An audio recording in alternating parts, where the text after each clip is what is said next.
अगर आप income tax से बचना चाह रहे हैं तो आप इनमें से किसी भी स्टेट में अपनी एलएलसी क्रिएट कर सकते हैं। उसके बाद दूसरी चीज जो होती है वो होती है सेल्स टैक्स। अब सेम इस तरह से अगर आप सेल्स टैक्स देखना चाहें तो आप भी यही यही काम करेंगे, सेल्स टैक्स इन टैक्सेस। जब आप ये सर्च करेंगे तो आपको सामने आपके आ जाएगा। मतलब इतना काम तो मेरा नहीं ख्याल कि कोई भी इसमें मुश्किल है या हम नहीं कर सकते। तो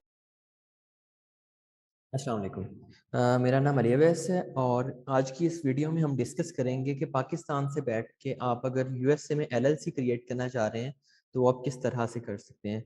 असल में इस टॉपिक पे वीडियो बनाने की ज़रूरत मैंने इसलिए महसूस की क्योंकि मैंने खुद एक एलएलसी फॉर्म करनी थी तो मुझे काफ़ी खपना पड़ा। और ये कि डिफरेंट मैंने जो है सर्विस प्रोवाइडर से बात की। असल में पाकिस्तान में होता ये है कि हर बंदा जो है ना उसने काम किया हो या ना किया हो वो सर्विस प्रोवाइडर बन के बैठ जाता है और बाद में आपका नुकसान होता है। और आप खुद देखें, अगर आप फर्ज करें एलएलसी क्रिएट करवा रहे हैं और उसमें कोई इशू बन गया खुदा ना खास्ता तो आप $300-400 का तो मिनिमम आप लॉस करके बैठ जाएंगे। तो इसीलिए मेरे ख्याल में हमें, अगर हमने किसी सर्विस प्रोवाइडर से भी काम करवाना है तो कम से कम हमें स्टेप्स का पता हो कि किस किस स्टेप से गुजरने के बाद जो है ये एलएलसी जो है क्रिएट हो रही है या फिर कोई भी काम जो है वो किस तरह से परफॉर्म हो रहा है। अच्छा, फिलहाल इस वीडियो में हम डिस्कस कर रहे हैं यूएस एलएलसी को। तो उसके बारे में मैं आप लोगों को जो कुछ मुझे पता है वो मैं आपको बता रहा हूँ। मजीद आपके कोई क्वेश्चंस हो तो आप लोग पूछ भी सकते हैं।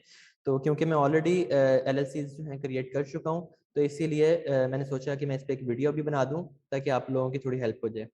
अच्छा, अब इसमें आप देखें कि सबसे पहली चीज़ क्या होती है। सबसे पहली चीज़ ये है कि जो एलएलसी आप क्रिएट करना चाह रहे हैं उसका नाम आपने फाइनल करना होता है। ठीक है, अब उसका नाम हम किस तरह से फाइनल कर सकते हैं। सबसे पहली चीज़ तो ये कि आपने स्टेट फाइनल करनी है कि कौन सी स्टेट में आप एलएलसी क्रिएट करना चाह रहे हैं। अब हर स्टेट के अपने प्रोज एंड कॉन्स हैं।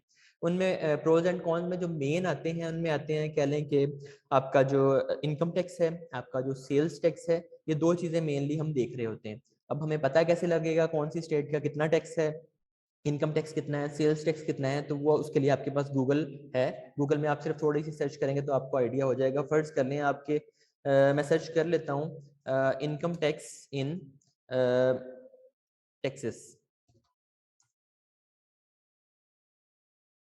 तो आप ये देखें कि आपको आइडिया हो जाता है। अब जैसे टेक्सास की हम बात करें तो Texas is one of the 9 states, मतलब उन 9 स्टेट्स में से एक है जिनमें कोई भी इनकम टैक्स अप्लाई नहीं होता। मजीद आप देखना चाहें किस किस स्टेट में नहीं हो रहा तो आप लिख सकते हैं income tax free states in USA. अब आप ये करेंगे तो आपके सामने ये सबके नाम आ जाएंगे। ठीक है, अगर आप इनकम टैक्स से बचना चाह रहे हैं तो आप इनमें से किसी भी स्टेट में अपनी एलएलसी क्रिएट कर सकते हैं। उसके बाद दूसरी चीज जो होती है वो होती है सेल्स टैक्स। अब सेम इस तरह से अगर आप सेल्स टैक्स देखना चाहें तो आप भी यही यही काम करेंगे, सेल्स टैक्स इन टैक्सेस। जब आप ये सर्च करेंगे तो आपको सामने आपके आ जाएगा। मतलब इतना काम तो मेरा नहीं ख्याल कि कोई भी इसमें मुश्किल है या हम नहीं कर सकते। तो उसके हिसाब से आप अपनी स्टेट फाइनलाइज करते हैं। ये बेसिकली डिपेंड कर रही होती है आपके बिजनेस मॉडल पे कि आप अमेजोन के लिए क्रिएट करें। अमेजोन में भी अगर आप FBA करना चाह रहे हैं, FBA होलसेल करना चाह रहे हैं, ड्रॉप शिपिंग करना चाह रहे हैं तो इन सब के लिए आपको इन चीज़ों को देखना पड़ता है।